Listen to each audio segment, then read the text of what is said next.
안녕하세요. 오늘 선생님이랑 새로 배울 단원 집합에 대해서 우리 같이 학습 목표를 읽어보고 시작하도록 할게요. 자, 모두 교과서 165쪽을 펴볼게요. 자, 맨 위에 뭐라고 써있죠? 집합의 개념을 이해하고 집합을 표현할 수 있다. 즉, 우리 오늘 배우는 단원 자체가 집합이에요. 집합이 어떤 건지 선생님이랑 같이 알아보도록 하겠습니다. 자, 집합 단원에 들어가기에 앞서 집합의 원소를 구할 때 좀 질문을 많이 받는 것들이 있어요. 우리가 선행 개념으로 알아둬야 할 내용인데 바로 소수와 서로소예요. 이 소수와 서로소를 우리들이 전에 배우긴 했는데 다시 한번 선생님이랑 정확하게 개념이 어떤 것인지 알고 집합을 시작하도록 하겠습니다. 먼저 소수. 소수는 어떤 수였죠? 그쵸. 1과 자기 자신만을 약수로 갖는 어떤 수? 1보다 큰 수였어요. 1과 자기 자신만을 약수로 갖는 1보다 큰 수이기 때문에 우리가 흔히 2, 3, 5, 7, 11 이런 소수들이 있다라는 것을 우리가 중학교 때 배웠어요. 자, 그리고 그 다음 서로소. 이 서로소라는 개념에 대해서도 오늘 짚고 넘어갈 건데요. 서로소는 어떤 수예요? 그렇죠. 두 수의 공약수가 1뿐인 수를 서로소라고 해요. 이 이름에서도 벌써 알겠지만 서로 관련이 있는 거예요. 서로 관련이. 두 개의 숫자가 관련이 있는데 어떤 관련이냐? 공약수가 1밖에 없어야 된다라는 관련이에요. 예를 들어서 3과 4. 이 두 수는 공약수가 1밖에 없죠. 근데 만약에 선생님이 12와 18이라고 했어요. 근데 얘네는 공약수가 1 이외에도 2도 있고 3도 있고 많단 말이에요. 그럼 12와 18은 서로소다 아니다? 아니다. 그러면 또 8과 9를 한번 볼까요? 8과 9는 공약수가 역시 1밖에 없기 때문에 서로소란 공약수가 1뿐인 두 수를 서로소구나 라고 해준다는 걸 알 수 있습니다. 자, 우리 이 두 개념 잠깐 살펴봤고요. 이 개념들이 종종 나오기 때문에 반드시 알고 있어야 됩니다. 자, 그럼 드디어 우리 집합에 대해 한번 알아보도록 하겠습니다. 집합이 어떤 거냐? 우리 다 같이 한번 읽어볼까요? 개념을. 어떤 조건에 의해서 그 대상을 분명히 정할 수 있을 때 그 대상들의 모임이다. 집합이란 모임이야. 모임은 모임인데 어떤 모임이야? 대상을 분명히 정할 수 있는 모임이에요. 선생님이 한번 예를 들어볼게요. 여러분, 공부를 잘하는 친구들의 모임이라고 했어. 그럼 공부를 잘하는 기준이 뭐예요? 조건이 분명합니까?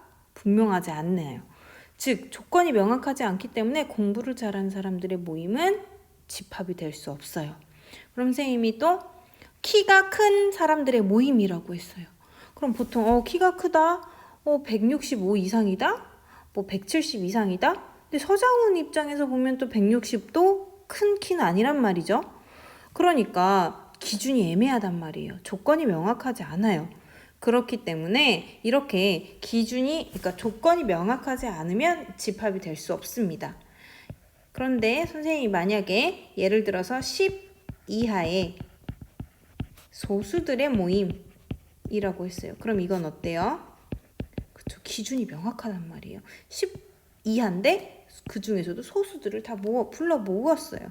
그렇기 때문에 그 집합을 A라고 한다면 2, 3, 5, 7 그 집합에 해당하는 원소들은 이렇게 되는구나 라고 우리가 알 수 있습니다. 자, 우리 지금 집합에 대해서 살펴봤어요. 자, 이제 선생님이랑 원소에 대해서, 원소라는 개념, 집합이 있으면 원소도 있습니다. 그 원소가 뭐냐? 집합을 이루는 대상 하나하나. 집합을 이루는 대상 하나하나? 그럼 아까 선생님이 집합 A가 그 10 이하의 소수들의 모임이라고 했는데 이 원소 2, 3, 5, 7 이것들 하나하나가 뭐다? 원소다. 그래서 집합 하나하나, 요 2, 원소, 3, 5, 7 얘네들이 집합을 이룬 대상 하나하나 요 이름이 원소라고 우리는 말해줄 수 있습니다. 자, 우리 집합의 개념과 원소에 대해 배웠어요. 자, 여기까지는 문제가 없을 거라고 생각되고, 자, 그 다음 넘어가도록 하겠습니다. 교과서에 있는 문제 1번이에요. 여러분, 집합인 것을 모두 찾고 그 집합의 원소를 구하라는 문제인데, 이건 여러분들이 한번 잘 생각해 보세요. 모호한지 아니면은 어떤 조건이 있어서 그 대상을 분명히 정할 수 있는지를 기준으로 집합과 집합이 아닌 것을 구분하고, 집합이라면 그 원소를 한번 찾아보도록 하겠습니다. 여러분들이 한번 문제 풀어보고 답을 맞춰보도록 하겠습니다. 자, 그러면 자, 이제 집합에서도 우리 아까 원소하고 집합을 배웠으면 우리 그 어떤 원소다라는 것을 나타내주는 기호에 대해 선생님이 설명을 할 거예요. 이제 우리 그 기호를 나타내는 방법을 알아볼 텐데요. A가 집합 A의 원소일 때 어떻게 해주냐? 원소일 때는 스몰 a, 원소 A가 집합 A의 원소다라는 기호는 이 기호를 나타내서 표현을 해줘요. 자, 이 기호는 사실 우리가 영어로 원소를 element라고 써주거든요. 그랬을 때 이 대문자 e를 따서 만든 기호예요. 그래서 우리가 반드시 가운데에 작대기 하나 더 해서 원소 표시를 이렇게 나타내 줍니다. 예를 들어 선생님 집합 A는 1, 2, 3 이렇게 선생님이 해줬어요. 그러면 1은 집합 A의 원소이기 때문에 이렇게 표현해 줄 수가 있고요. 역시 2도 집합 A의 원소이기 때문에 이렇게 표현을 해줄 수 있어요. 그런데 4는 집합 A의 원소예요? 아니죠.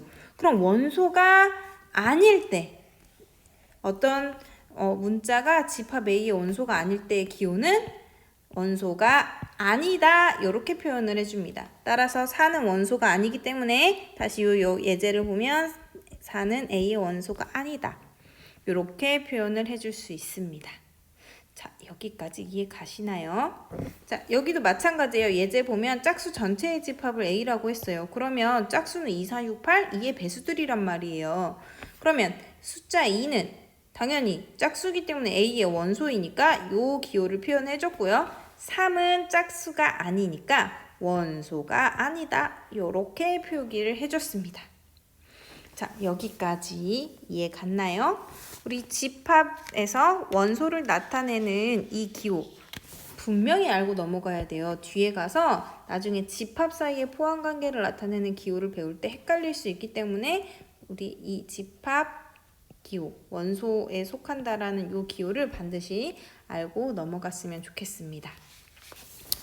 자, 그러면 우리 여기 예제 문제, 교과서에 있는 이 예제 문제는 그렇죠. 여러분들이 풀어봐야 되겠죠? 20의 약수의 집합을 A라고 할 때 이 기호를 알맞은 걸 써놓는 거예요. 5가 집합 A의 원소면 이 기호를, 원소가 아니면 이 기호를 우리가 골라서 쓰면 되겠습니다. 자, 여기까지 이해 가죠? 자, 그러면 선생님이랑 그 다음 집합의 표현 방법에 대해서 알아보도록 할게요. 여러분, 우리 선생님이 지금 앞에서 계속 집합을 표현할 때 어떤 기호를 썼나요? 그래서 중괄호, 요 기호를 써서 나타냈어요. 이건 집합을 나타낼 때 중괄호를 반드시 씁니다. 집합은 요렇게 소괄호 안 됩니다. 대괄호도 안 돼요. 중괄호를 써서 집합을 나타내 주는 것이 약속입니다. 자, 여기까지 이해 갔죠? 자, 이제 집합을 표현하는 방법에 3가지가 있습니다. 총 3가지가 있는데 하나는 첫 번째는 원소 나열법이 있고요. 그 다음에 두 번째는 조건 제시법이 있습니다. 조건 제시법. 그리고 세 번째는 벤 다이어그램이 있어요. 이렇게 3가지의 집합 표현 방법이 있어요. 그럼 하나하나 선생님이랑 알아보도록 할게요. 자, 먼저 원소 나열이에요. 말 그대로 원소를 나열하는 거예요. 즉, 집합에 속하는 모든 원소, 집합에 속하는 모든 원소를 괄호 안에 나열하는 방법입니다. 자, 6의 약수의 집합이다. 이 약수의 집합을 우리가 표현을 어떻게 해주냐? 원소 나열로 일단 해줘보자. 그러면 A는 6의 약수의 집합이니까 1, 2, 3, 6 모든 약수를 이 원소로 표현해서 다 나열해 주는 겁니다. 말 그대로 그냥 모든 원소를 난 나열할 거야 해서 이렇게 슉슉슉슉 나열해 주면 됩니다. 자, 그 다음에 두 번째 조건제시법. 조건제시법은 어떻게 해주냐면요. 자, 정의를 한번 같이 볼게요. 개념을. 집합에 속하는 모든 원소들이 갖는 공통된 성질을 조건으로 제시하는 방법이에요. 공통된 성질. 즉 아까 얘는 원소를 쭉 나열했다면 얘는 공통된 성질로 조건을 제시하는 거예요. 그럼 우리가 어떻게 해줄 수 있죠? 그렇죠. 자, 예를 들어서 집합 A가 아까 약수의 집합이랬어. 즉, X는 6의 약수. 이 X는 어떤 X냐면요. 여기 있는 원소를 대표하는 문자예요. 대표하는 문자예요. 그러니까 선생님이 지금 여긴 X라고 표현을 했지만 실제로 Y를 써주어도 돼요. 나는 Y로 쓰고 싶어. 그럼 Y 바, 이 Y의 이 문자에 대해 설명이 가는 거예요. 바 뒤에는. Y 바, Y는 6의 약수 똑같이 써주면 됩니다. 나는 뭐 A가 좋아? 그러면 A 바, A는 6의 약수 요렇게 이런 식으로 나타내 주는 것이 조건 제시법입니다. 조건을 제시해 주죠. 세 번째 벤 다이어그램은 뒤에 가서 그림으로 선생님 다시 좀 설명을 할게요. 자, 이렇게 지금 세 가지 방법 중에 두 가지를 알아봤는데요. 원소 나열을 할 때 조금 조심해야 될 게 있어요. 뭐냐면 우리 원소 나열법을 사용할 때에는 규칙이 있습니다. 뭐냐면 중복은 허락하지 않습니다. 중복해서 쓰지 않아요. 집합에서. 그리고 순서는 상관이 없습니다. 예를 들어서 이 집합 1, 2, 3, 6인데 얘는 이렇게 써도 되고 실제로 2, 1, 3, 6 순서 바꿔 써도 돼요. 왜냐면 이 집합의 원소들이 이렇게 순서 바꿔 쓴다고 해서 2가 이 원소가 아닌 거 아니잖아요. 그쵸? 그렇다고 없던 원소가 생기는 것도 아니기 때문에 여기에선 순서는 중요하지 않습니다. 그리고 중복을 허락하지 않는다고 했기 때문에 1, 2, 3, 6 이런 표현은 쓰지 않습니다. 같은 원소가 두 개 있으면 단 한 번만 나타내서 원소 하나하나씩 이렇게 사용합니다. 써줍니다. 여기까지 이해 갔나요? 네, 지금 원소 나열법 그리고 조건 제시법 이 두 가지에 대해서 선생님이랑 같이 살펴봤습니다. 자, 그러면 벤 다이어그램을 우리 배워볼게요. 자, 여기 교과서에 있는 이 예제 문제는 어떤 겁니까? 여기서 조건 제시하는 방법으로 나타내는 것은 원소 나열법으로 바꿔보고 원소를 나열하는 방법으로 나타낸 문제는 조건 제시법으로 표시해 주는 겁니다. 이거는 여러분들이 해보고 확인해 보도록 하겠습니다. 자, 그럼 이제 쭉쭉쭉쭉 가서 교과서 166쪽에도 있지만 우리가 드디어 이 벤 다이어그램을 이제 세 번째 방법인 벤 다이어그램을 배우는 건데 벤 다이어그램은 직관적인 이해를 돕기 때문에 굉장히 중요해요. 집합을 하다 헷갈렸을 때 벤 다이어그램을 그려서 시각적으로 확인해 주는 건 역시 중요합니다. 벤이라는 학자가 이 다이어그램을 발견해서 그 사람의 이름을 따서 벤 다이어그램이라고 말을 해줘요. 간혹 벤 다이어그림이라고 하는 친구들이 있더라고요. 그림으로 확인한다고? 아니에요. 우리 배웠으니까 배운 사람처럼 벤 다이어그램이라고 말을 해줍니다. 알겠습니까? 자, 집합을 나타내는 표현 세 가지 우리 지금 알아봤어요.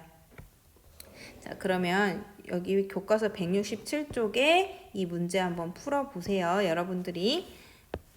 요 해의 집합을 나타내는 거 요거 선생님 요거 하나는 지금 같이 해보도록 할게요. 방정식의 해의 집합 B. 요 집합 B는 방정식의 해의 집합이란 말이에요. 그러면 이 X 요거 방정식 풀면 인수분해 먼저 하면 X-4 X 플러스 1은 0 이렇게 되죠. 따라서 X는 4 또는 X는 마이너스 1이 해죠. 그럼 집합 B는 어떻게 돼요? 그렇죠. 마이너스 1과 4 이렇게 나옵니다. 이거 지금 선생님 무슨 방법으로 한 거예요? 원소나열법으로 나타냈네요. 자, 그런데 선생님 얘를 조건제시법으로 나타내고 싶어요. 그 조건제시법은 어떻게 해주면 돼요? x는 어떤 애냐면 x는 어떤 애예요? x제곱 마이너스 3x 마이너스 4는 0을 만족하는 x란 말이에요. 조건제시법. 여기다 뭐 x는 방정식의 해 이렇게 써줘도 돼요. 방정식 이것에 조금 더 예쁘게 써줄게요. 방정식의 해 이렇게 설명해줘도 됩니다. 그리고 세 번째 방법인 벤다이어그램 B그램을 벤다이어그램 마이너스 1과 4 이렇게 써주면 되겠죠. 이렇게 세 가지 방법으로 지금 확인했어요. 괜찮나요? 여기까지? 네. 자, 지금 집합의 토대가 되는 것들을 선생님이랑 같이 하고 있어요. 벤다이어그램까지 해서 선생님이 여기까지 보여줬어요. 자, 그러면 이제 교과서 167쪽에 나타나는 집합의 원소의 개수에 대해서 선생님이랑 살펴보도록 하겠습니다. 집합의 원소의 개수는 이제 배우기 앞서서 우리가 집합을 세 가지로 지금 선생님이 분류를 해놨죠. 교과서에도 이렇게 돼 있고요. 집합에 어떤 것들이 있나요? 지금 그쵸? 유한집합, 무한집합, 공집합 이렇게 세 가지가 있어요. 유한집합은 어떤 거예요? 그쵸? 원소가 유한계인 집합이네요. 원소가 유한계다. 여러분 유한계는 지금 제한이 있다는 거예요. 즉 어떤 거예요? 셀 수 있다는 거예요. 셀 수 있다. 1개, 2개, 3개, 100개, 1000개 아무리 많아도 셀 수가 있고 한정이 돼 있으면 유한계면 우리는 유한집합으로 봅니다. 근데 원소가 무수히 많은 집합이 있어요. 그걸 무한, 한계가 없는 거예요. 이렇게 무한히 많은 집합은 무한집합 이렇게 말해주는데 예를 들어서 어떤 것들이 있어요? 무한집합에는 실수집합이 있겠죠. 실수집합도 있고 유리수집합. 그렇죠? 유리수집합 셀 수 없이 무수히 많아요. 엄청 많죠. 자연수집합도 마찬가지고 이렇게 원소가 무수히 많은 집합들을 무한집합이다 라고 해줍니다. 그리고 공집합 뭔가 비어 보이는 느낌이 나지 않나요? 그렇죠. 원소가 하나도 없는 집합을 공집합이라고 말을 해주고 공집합엔 특별히 기호를 이렇게 동그라미에 짝대기 그은 요 모양을 공집합으로 우리가 나타내 줍니다. 자, 그런데 공집합은 아무것도 없잖아요. 그래서 원소의 개수가 하나도 없는 것이기 때문에 유한집합으로도 분류할 수 있습니다. 공집합은 유한집합에 속합니다. 공집합은 유한집합이다. 공집합은 유한집합이다 라고 말해줄 수 있습니다. 자, 그러면 집합 A가 유한집합이라고 했어요. 여러분, 유한집합은 아까 선생님이 셀 수 있는 집합이라고 했단 말이에요. 셀 수 있으면 어떤 거예요? 원소의 개수도 우리가 알 수 있는 거예요. 셀 수 있다고 했으니까. 그렇기 때문에 유한집합이라고 했을 때에는 반드시 우리가 원소의 개수에 대해서도 관심을 가져줄 수 있습니다. 원소의 개수에서 이 n은 넘버에서 따온 약자예요. 그래서 표기를 할 때 n 집합 A의 원소의 개수다 이렇게 표기를 해줍니다. 요 기호도 반드시 알아야 되겠죠. 자, 예를 하나 들어줄게요. 예를 들어서 선생님이 집합 A가 아까 6의 약수에 대해서 했었죠. 1, 2, 3, 6이 있어요. 그럼 얘 원소 개수 몇 개예요? 그렇죠. 4개입니다. 얘를 표기할 때 A의 원소의 개수는 4 이렇게 써줍니다. 자, 그리고 여러분 아까 우리 공집합은 원소 개수 몇 개라고 했죠? 빵개예요. 원소 하나도 없어요. 그랬을 때 이거 자체가 집합 기호이기 때문에 공집합의 원소의 개수는 몇이다? 0이다. 이렇게까지 써줄 수 있습니다. 여기까지 이해하는 데에 큰 무리가 없겠죠? 그쵸? 자, 여러분 167쪽에 연습 문제들이 있어요. 5번 문제 5번에 연습 문제를 풀어보고 다 각각 답을 한번 비교해 보도록 할게요. 그리고 그 밑에 남자애랑 여자애가 막 노래 부르면서 하는 게 있는데 그 찾아보기 활동도 꼭 한번 해보세요. 즉 거기 찾아보기 1번에 보면 우리 학교에 노래를 잘하는 학생의 모임이라고 했단 말이에요.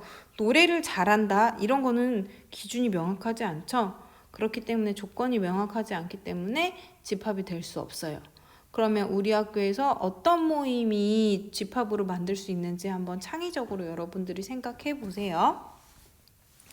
자, 지금 원소의 개수 선생님이랑 해봤습니다. 여기 교과서 문제도 반드시 풀어보고 확인까지 해보세요. 그 다음에 선생님이랑 집합 사이의 포함관계에 대해서 공부를 해보겠습니다. 자, 모두 교과서 168쪽입니다. 자, 집합 사이의 포함. 우리 포함된다라는 거는 어떤 거예요? 어떤 것 더 큰 것에 작은 게 포함된다 이런 직관적인 느낌이 있죠. 자, 그럼 집합 사이의 포함 관계는 어떤 건지 같이 살펴보겠습니다. 두 집합 A, B가 있어요. A, B에 대해서 A의 모든 원소가 B에 속한다. A의 모든 원소가 B에 속한다. A의 모든 원소가 B에 속한다. 그때 뭐라고? A를 B의 부분집합이라고 한다. 요게 지금 조금 글씨가 밀렸죠. 여기서 A를 B의 부분집합이라고 한다. 이렇게 말을 해줍니다. 자, A를 B의 부분집합이다라고 말을 해줘요. 자, 살짝 이해가 안 갈 수도 있어. 선생님 예시를 들어주겠습니다. 예를 들어서 집합 A는 선생님 1, 2라고 하고요. 집합 B는 숫자 1, 2, 3을 썼어요. 이거 지금 선생님 조건제시법 원소나열법으로 표현을 했는데 그림을 한번 그려볼게요. 집합 B에 1, 2, 3이 있어요. 그런데 A는 1, 2니까 여기에 이렇게 표현이 되겠죠? A가 집합 B에 쏙 들어갔네요. 즉 어떤 거예요? A의 모든 원소 1, 2가 어때요? B에 모두 속하죠? 그쵸? 지금 A가 1도 속하고 A에 2도 속하죠? B에. 그때 어떻게 한다고요? A가 B의 부분집합이다 라고 말을 해줍니다. 굉장히 벤 다이어그램 그리니까 직관적으로 이해가 가죠. 모든 원소가 속해야 됩니다. 이렇게 표현하기도 하고요. 집합 A는 집합 B에 포함된다 라는 표현도 씁니다. 포함된다. 여기 집합 A는 집합 B에 포함된다. 집합 B에 포함된다. 이렇게 설명하기도 합니다. 또는 집합 B는 집합 A를 포함한다. 이런 표현 다 가능합니다. 자, 그러면 여러분 포함이 됐을 때 기호는 어떻게 써주냐면 자, 그 밑에 볼게요. 집합 A가 집합 B의 부분집합일 때 포함 기호 요거 사용합니다. 그러면 포함이 안 돼요. 집합 A가 집합 B의 부분집합이 아니에요. 그럴 때는 작대기를 하나 더 거줘서 아니라고 표현을 써줍니다. 여기까지 괜찮나요? 이해 가나요? 자, 그러면 또 하나 선생님이 중요한 성질을 알려주겠습니다. 모든 집합은 자기 자신을 부분집합으로 포함해요. 왜냐하면 A의 원소가 몇 개든지 간에 모든 원소들은 다 자기 자신에 속하죠. 그쵸? 그렇기 때문에 A의 모든 원소가 A에 다 속하기 때문에 모든 집합은 자기 자신을 부분집합으로 갖습니다. 또 공집합은 원소가 하나도 없는 거니까 당연히 모든 집합의 부분집합으로 속할 수 있습니다. 자, 요 두 가지도 중요한 부분집합의 성질이기 때문에 우리 알아두도록 합시다. 집합 A는 집합 B의 부분집합이다라는 이 집합 사이의 포함관계 설명을 지금 선생님이 했어요. 자, 그러면 여러분들이 교과서에 있는 문제 한번 풀어보세요. 포함이 되면 포함 표시를 해주고요. 포함이 되지 않으면 포함되지 않는다라는 기호를 써주세요. 자, 그리고 이건 선생님이랑 같이 한번 해보겠습니다. 예제 문제인데요. 집합 A의 부분집합을 모두 구하래요. 자, 선생님이 이건 하나씩 다 해볼게요. 부분집합. 일단 공집합은 모든 집합의 부분집합이기 때문에 공집합은 반드시 A의 부분집합이 되겠죠. 자, 원소 하나로 이루어진 부분집합은 어떤 것들이 있죠? 그렇죠. A, 집합 B, 집합 C. 그리고 원소 몇 개짜리가 있죠? 그렇죠. 2개짜리. A, B, 또 A, C, 또 B, C 이렇게 집합 2개짜리. 집합 2개짜리 더 있어요? 없죠. 그럼 이제 집합 3개짜리를 써볼게요. A, B, C. 자기 자신이 가장 큰 부분집합일 텐데 여기까지 다 썼네요. 부분집합 모두 구해졌죠. 이렇게 구하는 겁니다. 부분집합. 자, 여러분 선생님이 이 모두 부분집합을 구할 때 어떻게 해줬어요? 원소 없는 것부터 원소 하나짜리, 원소 2개짜리, 원소 3개짜리 이렇게 찾았죠. 실수를 하지 않으려면 부분집합을 모두 구할 때는 가장 적은 원소부터 시작해서 가장 많은 원소까지 하나씩 늘려서 모든 가지를 다 구하는 게 가장 중요합니다. 그래야 실수하지 않아요. 알겠습니까? 자, 그러면 이걸 구했는데 이제 뒤에 서로 같은 집합과 진부분집합 그리고 부분집합의 개수 구하는 것까지 하면 오늘 수업은 끝이에요, 여러분. 그래서 조금만 더 집중해서 들어보도록 하겠습니다. 서로 같은 집합. 서로 같은 집합? 어떤 걸 서로 같은 집합이라고 하는지 볼게요. 우리 같다라고 하면 완전 대등한 거잖아요. 그래서 어떤 경우를 집합에선 같냐고 봤더니 두 집합 A, B가 있는데 A는 B에 포함되고 B는 A에 포함돼. 서로가 서로를 포함해. 그럴 때 A와 B는 서로 같다라고 표현해주고 기호로 등호를 사용해서 나타내줍니다. A도 B를 포함하고 B도 A, 서로가 서로를 포함해요. 그럴 때 같다라고 말을 해줍니다. 그럼 서로 같지 않을 때는 당연히 같지 않다. 요거 짝대기 표시를 해서 표현해 주겠죠. 그러면 여러분 우리가 같다라고 하면은 실제로 원소가 완전히 똑같은 거예요. 예를 들어 줄게요. 선생님이 하나 A가 선생님 집합 A를 X바 조건 제시법으로 한번 해보면 X-1, X-3은 0 이랬어요. 그리고 B는 선생님이 1, 3이라고 했어요. 그랬더니 실제로 여러분 어때요? 얘는 이 방정식을 만족하는 해집합은 1, 3이니까 A도 1, 3인 거고 B도 1, 3인 거예요. 그래서 벤 다이어그램으로 그려보면 A가 1, 3인데 B도 1, 3이니까 얘네는 같이 나타나죠. A도 B를 포함하고 B도 A를 포함한다라는 거 굉장히 자명하게 우리가 알 수 있습니다. 자, 같다라는 걸 했고 자 이제 그 다음 중요한 개념인 진부분집합에 대해 나오네요. 진부분집합. 진부분집합이 뭔가 해서 봤더니 두 집합 A, B가 있어. A, B는 있는데 A가 B에 포함되는데 같지는 않대요, 여러분. A가 B에 포함되는데 같지는 않을 때 그때 A를 B의 진부분집합이다 라고 말을 해준대요. 이게 무슨 말일까요, 여러분?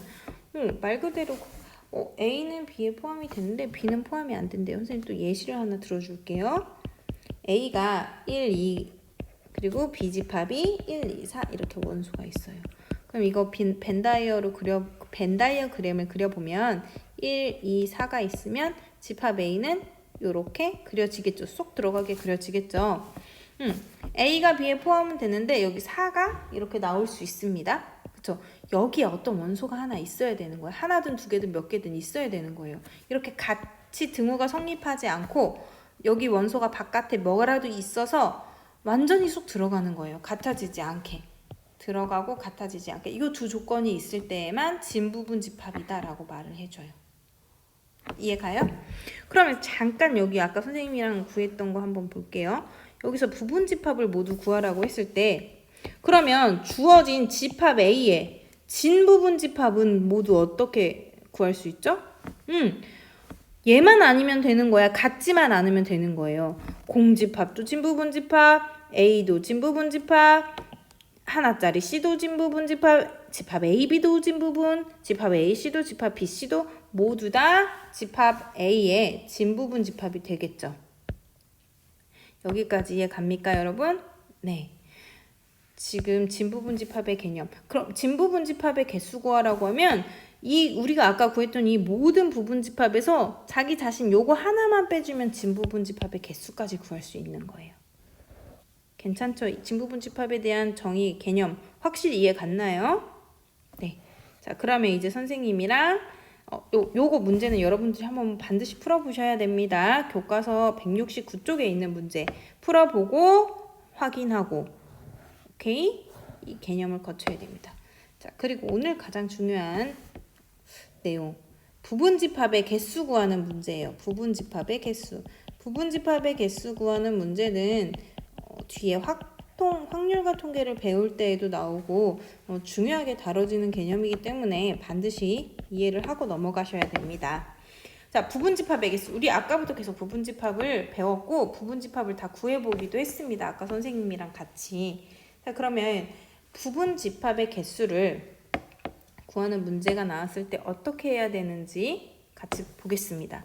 지금 여기 교과서 169쪽에 유추하기예요. 얘는 유추하기에 수용도 설명이 있기 때문에 선생님이 다른 방법으로 표를 이용해서 한번 구해볼게요.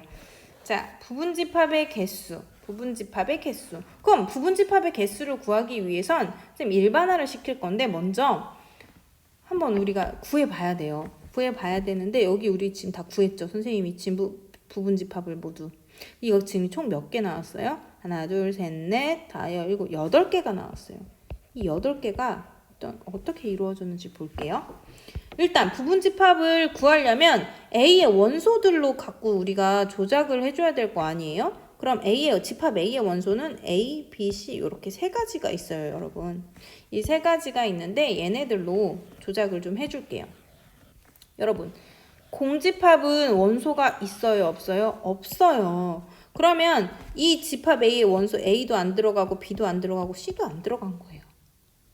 그런데 요 하나짜리 집합, 요 A 집합, 얘는 어때요? A는 들어갔는데 B랑 C는 들어가지 않은 거예요. 얘는 어때요? 그쵸? A랑 C는 없고 B만 있습니다. 얘는 어때요? C는 있는데 A, B가 없네요. 지금 선생님 뭘 하려고 하는지 좀 알겠죠?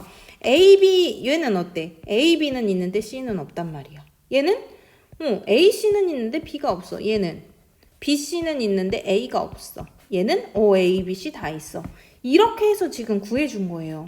우리가 부분집합을 구성할 때 주어진 이 집합에서 얘가 있고 없고 또 집합 원소 하나 B가 있고 없고 집합 원소 C가 있고 없고로 부분집합을 결정한단 말이에요. 이해 가요? 무슨 말인지? 우리 다 똑똑한가 봐. 다 이해를 잘하네요. 그러면 지금 모든 이 각각의 원소 집합 A가 주어졌을 때 각각의 원소 A, B, C 요 하나당 얘가 선택할 수 있는 거는 A를 포함하거나 안 하거나 B가 선택할 수 있는 거는 B를 포함하거나 안 하거나 C를 포함하거나 안 하거나가 부분집합을 결정한단 말이에요. 그러니까 A 각각의 원소당 가질 수 있는 가지수 2가지, B도 2가지, C도 2가지 이렇게 해서 8가지. 어때요? 우리 지금 아까 구한 8개랑 개수가 똑같죠. 즉 각각의 경우 원소가 3개인데 가질 수 있는 경우가 같거나 안 같거나 이렇게 2가지가 나와서 원소 개수 3개니까 2의 세제곱해서 8가지 이렇게 나온 겁니다. 8개가 나왔어요. 살짝 이해가 안 갈 수도 있어. 선생님 수영도로 다시 한번 확인시켜 줄게요. 자, 여기 봅시다. 부분집합의 개수. 자, 부분집합은 선생님이 아까는 A, B, C였고 여긴 지금 숫자가 1, 2, 3으로 들어와 있어요, 여러분. 자, 부분집합을 결정할 때 원소가 지금 얘는 1, 2, 3, 3개밖에 없는데 1을 가졌을 경우 1을 포함하고 부분집합이 2도 포함하고 부분집합이 3도 포함해. 그럼 부분집합 1, 2, 3이 나오는 겁니다. 그런데 1은 갖지 않았어. 근데 2는 가졌단 말이야. 근데 3은 또 갖지 않았네? 그러면 뭐가 나와? 부분집합 2가 나옵니다. 이해가요? 지금 선생님 OX, OX 하는데 뭐가 있고 없고 하는데 이게 왜 이렇게 되는지 흐름을 잘 파악해야 돼요. 요 1, 2 부분집합 어떻게 되는 거예요? 1, 2는 1은 있고 2도 있고 3은 없는 거라 이렇게 결정된 겁니다. 그래서 각각의 경우에 따라서 OX, OX, OX에서 2개 곱하기 2개 곱하기 2개 이렇게 해서 8개가 나오는 겁니다. 그러면 만약에 집합 B가 1, 2, 3, 4라고 했어요, 선생님이. 그럼 얘 부분집합의 개수 몇 개가 나올까요? 그렇죠. 1을 넣고 안 넣고 2가지, 2를 넣고 안 넣고 2가지, 3을 넣고 안 넣고 2가지, 4를 넣고 안 넣고 2가지 해서 2의 4제곱개, 16개의 부분집합을 갖는 거예요. 16개의 부분집합을 갖는 거예요. 얘네가 싹 다 X면 공집합이 나오는 거고 싹 다 동그라미면 전체 집합 내 자신이 나오는 거야. 이해 가죠? 자, 그러면 집합 1부터 n까지 있는 것의 부분집합의 개수를 구하래요. 그럼 어떻게 되겠어요? 각각의 있고 없고 두 가지. 각각당 원소당 두 가지 경우밖에 없기 때문에 이렇게 해서 n번째도 두 가지. 그래서 총 2가 몇 개 곱해져? n개 곱해져. n개. 그래서 2의 n제곱의 부분집합의 개수가 있습니다. 조금 이해 가나요? 완전 이해가? 자, 우리 2번을 한번 볼게요. 2번은 어때? 1, 2, 3, 4, 5의 부분집합 중 다음을 만족시킨 이번 조건이 들어가. 어떤 조건이야? 얘까지만 하면 좀 할 수 있는데 1을 반드시 원소로 가져야 된대. 이거 선생님이 두 가지로 설명할 건데 잘 들으세요. 첫 번째 방법이 있고 두 번째 방법이 있어요. 어떻게 할 거냐면요. 첫 번째, 여러분 일단 원소가 5개면 선생님이 부분집합의 개수 모두 몇 개라고 했어요? 2의 5제곱계에서 전체는 모든 부분집합은 32개라는 걸 우리가 알아. 근데 우리 지금 이거 구하는 거 아니야. 이 중에서 1을 반드시 원소로 갖는 집합을 구하래요. 그러면 1, 2, 3, 4, 5가 있는데 1을 반드시 가지면 1이 가질 수 있는 경우의 수는 무조건 동그라미밖에 없죠. 1은 들어가야 되니까. 2는 동그라미 또는 X, 1은 들어가도 되고 안 들어가도 되고 3도, 4도, 5도 이렇게 되겠죠. 그럼 각각의 가지수 얘는 한 가지, 얘는 두 가지, 얘는 두 가지, 얘도 두 가지, 얘도 두 가지 이렇게 해서 얘 4제곱계, 그래서 총 16개의 부분집합이 가질 수 있겠죠. 이렇게 구해도 되고요. 또 다른 방법이 있어요. 뭐냐면요. 아예 1을 반드시 원소로 갖는다고 했는데 1을 제외해버려. 저기서 1을 제외하면 2, 3, 4, 5 이 4가지의 원소로만 부분집합을 구성하는 거예요. 그럼 여러분 얘네로만 하면 선생님 살짝만 써볼게요. 다는 나열 못하고 원소 하나짜리, 원소 2개짜리 이런 식으로 쭉 해서 몇 개까지? 원소가 2, 3, 4, 5, 4개까지 다 있어요. 그러면 여러분 얘는 어때요? 지금 1을 포함하라 근데 1을 빼고 했어. 그 다음에 뭐 해주면 돼? 여기다 다 1을 껴주는 거야. 1을 다 껴줘. 여기도 1 써주고 여기도 1 써주고 여기도 1 써줘. 그럼 어때요? 얘는 집합 1이 되는 거고 얘는 집합 1, 2가 되는 거고 얘는 집합 1, 3이 되는 거야. 모든 거에 지금 1이 다 들어가죠. 1을 빼고 해준 거에 1을 넣으면 우리가 결국에 1을 반드시 원소로 갖는 집합을 구해준 거랑 똑같은 꼴이에요. 그래서 얘가 가질 수 있는 부분 집합의 모든 개수 2의 4제곱계에서 16개. 이렇게 구해줘도 됩니다. 이 방법이 좀 더 쉬워 보이죠? 이렇게 해줘도 되고 이렇게 해줘도 됩니다. 괜찮죠? 이해 가죠? 두 가지 방법인데 여러분들이 편한 걸로 하면 돼요. 자, 2번 1, 2를 원소로 갖지 않는 집합이에요. 얘는 1, 2를 아예 제외하라고 했으니까 3, 4, 5만 가지고 얘는 구성해주면 되지. 그때 이 두 번째 방법 똑같이 쓰면 돼요. 그럼 얘는 어떻게 돼? 3, 4, 5로만 가지니까 2의 세제곱해서 8개 이렇게 나오면 됩니다. 자, 요 마지막까지 오늘 지금 수업했는데 선생님이랑 한 내용 반드시 복습하세요. 수고하셨습니다.